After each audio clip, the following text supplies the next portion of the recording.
Ocala's first female engine captain is celebrating her anniversary with Ocala Fire Rescue, and it comes right in the middle of Women's History Month. Police say a teenager was shot and killed at an apartment complex last night. After going paw for paw in several rounds in the Florida Sheriff's Association K-9 March Madness competition, Marion County Sheriff K-9 Rex will not be advancing to the final round. If you were booted from your Facebook or Instagram account this morning, you're not alone. Instagram and Facebook and Threads were down for many users across the globe Tuesday morning. The Alachua County Sheriff's Office is again warning neighbors not to fall for scammers posing as deputies. In a Facebook post, the Sheriff's Office says people keep falling victim to these calls. The scammers tell them they miss jury duty or have a warrant and must make a payment with a gift card or cryptocurrency. ACSO says they will never call or demand money, and if you get one of these calls, simply hang up. In Florida's oldest major city, locals are unearthing Jacksonville's darker history. Their findings prove resting in peace is truly a privilege, and not everything is as it seems on the surface. Mount Hermon is just one example of an erased black cemetery, not only in Florida, but all over the country, meaning there's much work to be done. But these stories shed light on our past and give us a better understanding so we can grow in the future. Women's basketball is having such a moment right now. I'm living for the fashion. It's so awesome. Bailey, I've heard that you're quite the athlete yourself. You got any free throw techniques for us? Thanks for mentioning that, Jack. Usually it's nothing but net. I just close my eyes and it's like magic. You know, really quite the athlete. I really wish we could all be like Bailey. I see what you did there. I see what you did there. Well, Ocala's very own Master Chef Jr. is one of the final 6 cooks remaining on the popular competition show. So it's funny you're rapping with track, because today we had a very heated discussion about which one of us would win in a 40-yard dash. You know, my favorite Miami story is that I met Mr. 305, Pitbull, in the 305. Dale! Well, hey, as Ricky Bobby says, if you're not first, you're last. I'm looking forward to spring, personally.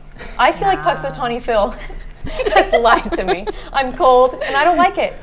Alachua is one of 3 dozen counties kicking off early voting today in Florida. You can come cast your paper ballot just like you would on Election Day, November 5th, but just a little bit sooner.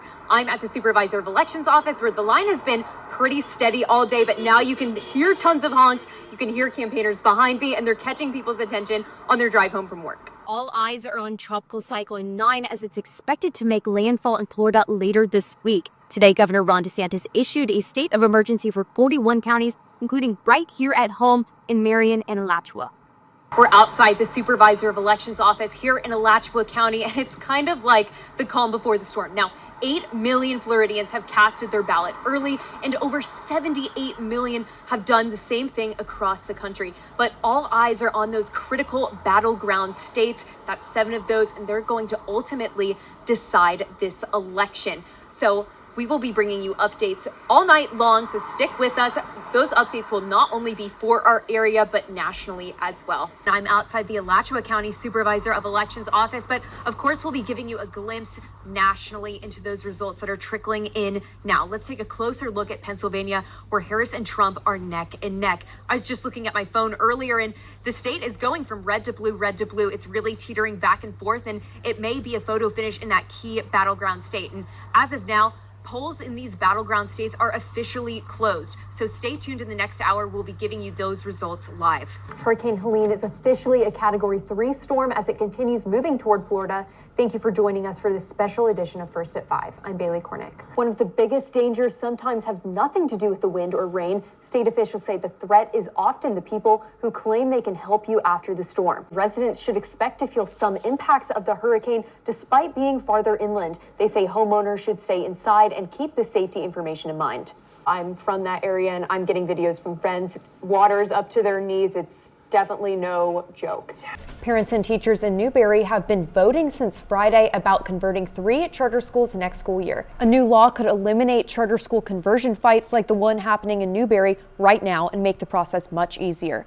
An Alachua County teacher is being recognized at the national level for her educational impact. Rawlings Elementary School teacher Cynthia Tennell is a finalist for the Presidential Awards for Excellence in Mathematics and Science Teaching.